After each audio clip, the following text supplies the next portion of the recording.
Welcome to Musings on the Mysteries, a podcast for deep thinkers and spiritual seekers. Musings on the Mysteries is an honouring and a celebration of the mysteries of life. Discover our two subgroups, A Life with Soul, where you hear how people's life paths have been shaken and transformed by experiences of the spiritual, emotional, sacred and profound, and Dreams, an exploration of nighttime dreams and the themes and insights that they inspire. I'm your host, Georgia Palmer, aka Priestess of the Mysteries, and welcome to the first episode of the subgroup Dreams, where I'll be sharing mine and other people's dreams and exploring the content and themes within. Today I'm going to be talking about apocalypse dreams. This is a type of dream that I am very familiar with, as I struggled with these for a few solid years in my early teens. In fact, they are what led me on to my path of dream work and exploring the psyche. By apocalypse dreams, I mean dreams of some sort of end-of-the-world-like event. This often comes in the form of natural disasters, such as tidal waves, hurricanes, volcano eruptions, tornadoes, floods, asteroid collisions, destruction of celestial bodies, and more. But they can also be about man-made situations such as war and technological chaos. Although we may not always see it as the end of the entire world, for us, the dreamer within the dream, it is a catastrophic event which threatens to destroy our world. And that is precisely the meaning of these dreams, the end of our world as we know it. But first, I will share a few examples of apocalypse dreams of my own, and if you stick around until later in the podcast, I will share a dream of mine that acts as a kind of medicine or guide for navigating these themes. So I've had all sorts of catastrophe dreams, but here are three of mine that show different images. I'm in my house at the time, which has a large bay window overlooking the sea. The ocean looks rough and there are storm clouds forming. I become aware of the fact that there are going to be massive waves, which will totally wipe out my house and the surrounding village. I gather my family to lead them to higher ground where we will be safe, and I start running up the hill outside of our house towards the next village and the higher hills surrounding it. End of dream. Again, I am in this house, and out of the window I can see the night sky looks odd and different, ablaze in areas as if there are incoming asteroids. These start to fall into the ocean, but at some distance from our village. I take my mum and we head down the street. At this point, flaming balls are falling closer to us and the air is heating. As we are walking on the tarmac road, it's getting so hot that it's almost impossible to stand on, and the bottom of our shoes are burning. There are cracks forming in the road and people are in panic. End of dream. I'm on a rooftop balcony in a Middle Eastern city, such as one in Morocco or similar, where people would lounge and drink tea. I have a view of the city and all of the other balconies, with beautiful rugs and carpets hanging over their walls to dry. I get handed a telephone with a call for me, and a woman whose voice I vaguely recognise but can't place says to me, "They got it wrong. It's not going to be in 2012. It's 2030. She hangs up the phone, and at that moment I see in the horizon a huge mushroom cloud where a bomb has just gone off and the debris and shockwave are heading towards me. End of dream. As you can see, these dreams are very intense and can instill feelings of dread and panic. The dreamer is usually trying to run away or escape the oncoming threat, which can feel hopeful or pointless. Sometimes the dream ends in total destruction and awakening, other times it leads to a continued narrative or shifts to a different scene. Now let's look at what was going on in my life at the time of these dreams to guide us into what apocalypse dreams can symbolise.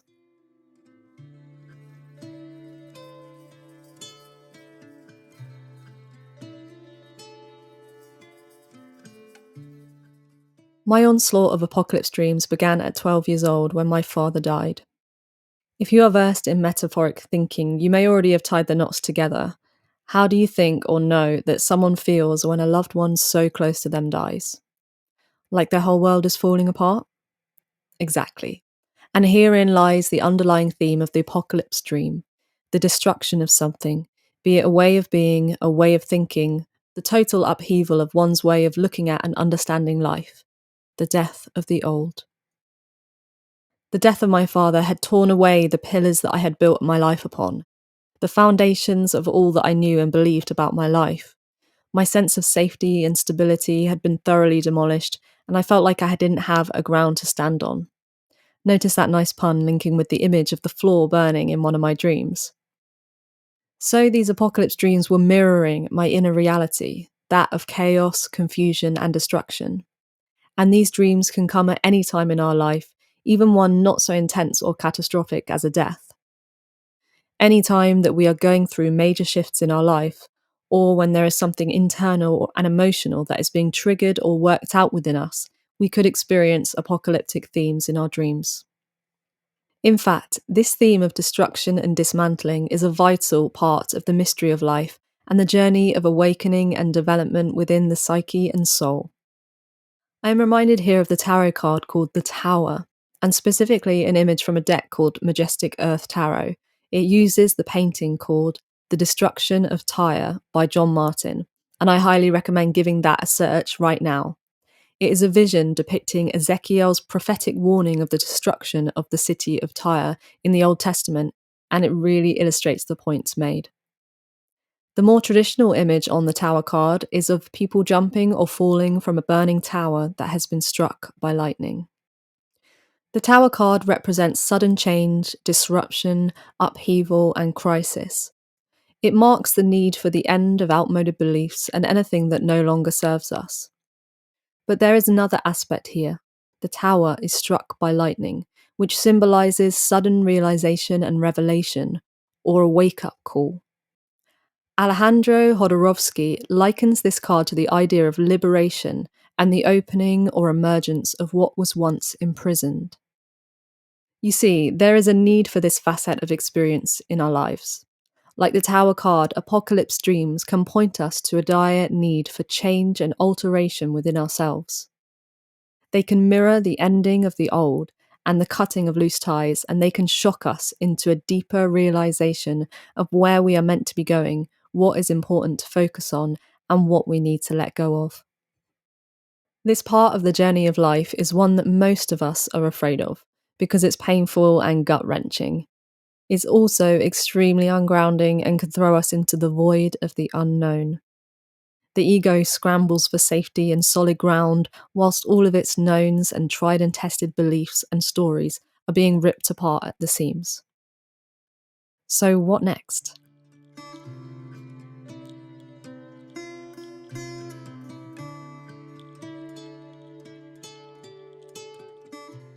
The Tower card is traditionally seen as a reference to the biblical Tower of Babel.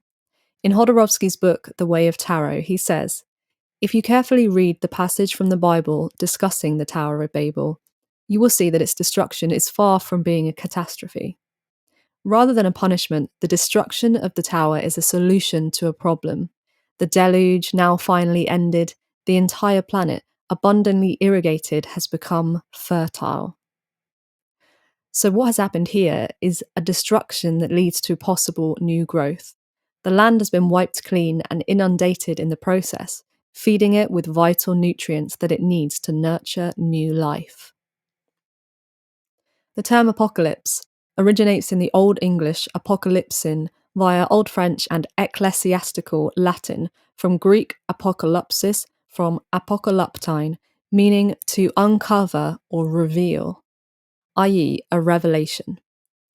What is usually the thing that has been covered? The truth. The symbolism of the apocalypse and therefore apocalyptic dreams is the destruction or taking away of that which is covering the truth. There is a necessary demolition and annihilation which leads to a revelation and renewal. It is not destruction for the sake of destruction. It is a purposeful and intentional ending in order to bring about something new and more truthful. To be sure, I do not believe that this is a justification of somebody's death. How this relates to my experience when my dad passed away is that this catastrophic event of his passing forced me without will into a tower moment, into a destruction of what was. And the only way through, in order to keep my sanity and possibly my life, was to eventually find a way to allow the floodwaters to clear the debris of what was in order to establish a new sense of what is. There had to be an internal choice at some point to come to terms with what happened and begin to build anew. And that's where these apocalyptic dreams can guide us into our revelation and resurrection. They signify the definite need for change, but are we going to keep running away to escape the threat, or will we surrender to the eradication in faith that it is necessary for our journey? Here is where I will share with you one of my final apocalypse dreams after my dad's death, signifying a shift from the running away to a curiosity of what is happening before me.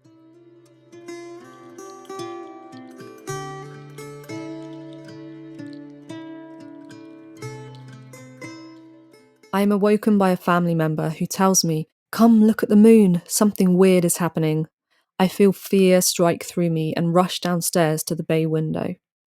In the bay below, I see lit fire torches placed periodically into the sea, running in two parallel lines from the shore out into the ocean.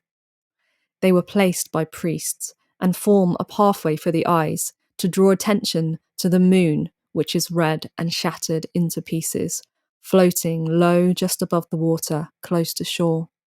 Forming a circle around the moon, made from its shattered remnants, are symbols of all the major religions and spiritual traditions of the world.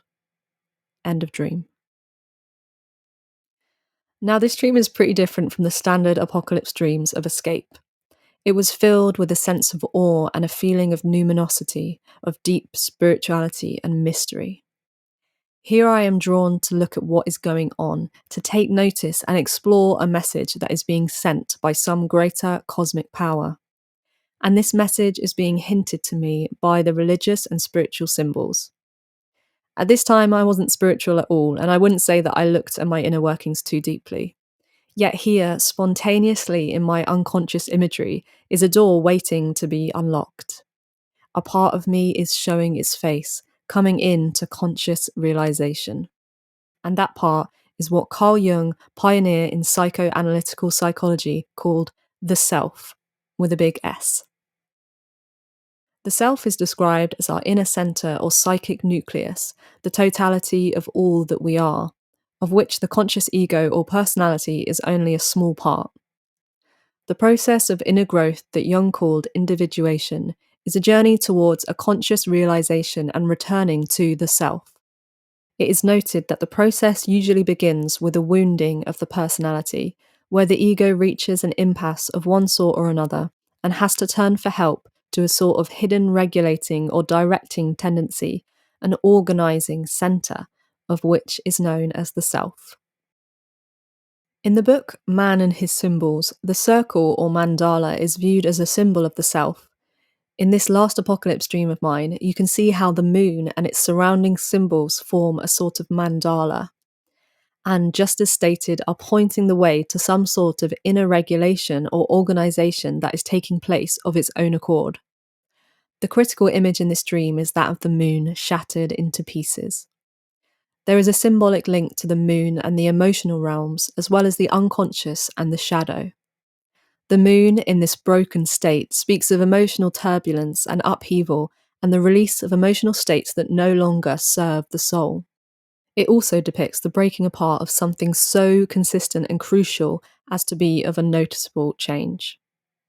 Diana Arias Hanau states that in Jungian psychology, the moon is an archetypal image that concerns the way lunar consciousness in the psyche is activated in psychological darkness. This consciousness belongs to a liminal dimension where there is little, if any, relation to the ego's search for differentiation and meaning, but where the contents of the unconscious manifest with their own logic and purpose. This process occurs especially in ego death experiences, where a lunar function illuminates the darkness and guides psychological processes from a place of unknowing.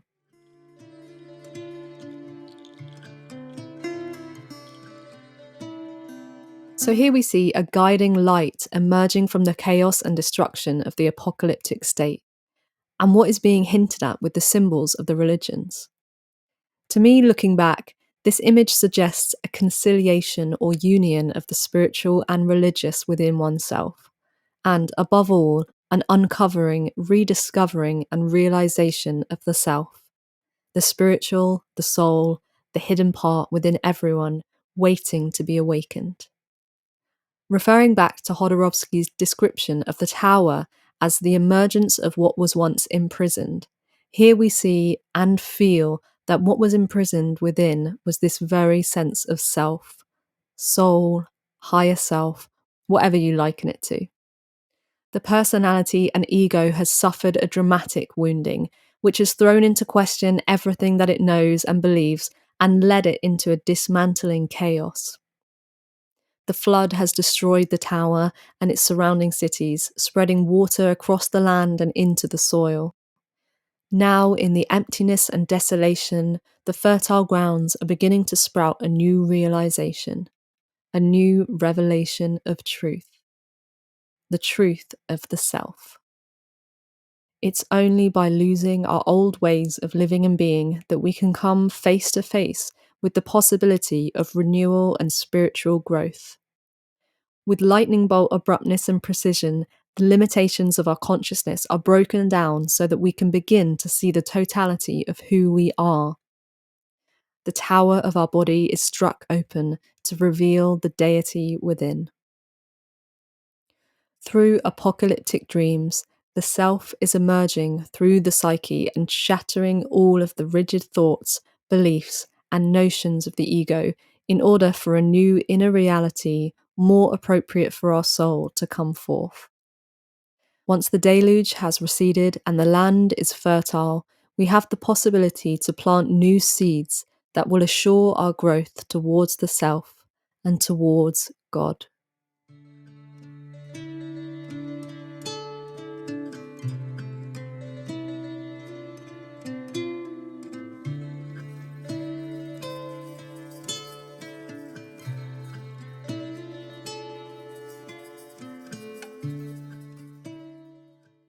Each episode, I offer a meditation at the end inspired by the conversation.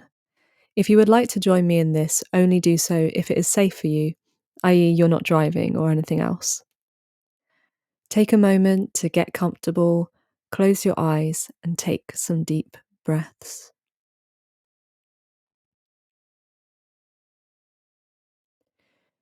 Now imagine you are walking in a desolate land that has been ripped apart by a huge flood. You can see debris on the floor and even broken trees and destroyed vegetation. The air is clear and crisp, and there is a deep silence in this land. As you keep walking, you see birds above you and smell what seems to be fresh grass. Ahead of you appears an open space, creating what looks like the perfect circle to stand within. As you walk into the center of the space, you notice that tiny green shoots are bursting from the earth. New grass is appearing, and the smell is fresh and fertile. To your right, you notice a seed that has been unearthed during the chaos and now rests on the surface of the soil. You pick it up and see that it is broken open slightly, and a tiny shoot is emerging from its center. This is the seed of a new life, a new possibility, a new potential. As you hold this seed in your hand, take a moment to think about what intention you want to plant in this fresh and fertile soil. It could be a personal intention or a global one, something that you want to see created in this new world that is being born in front of your eyes.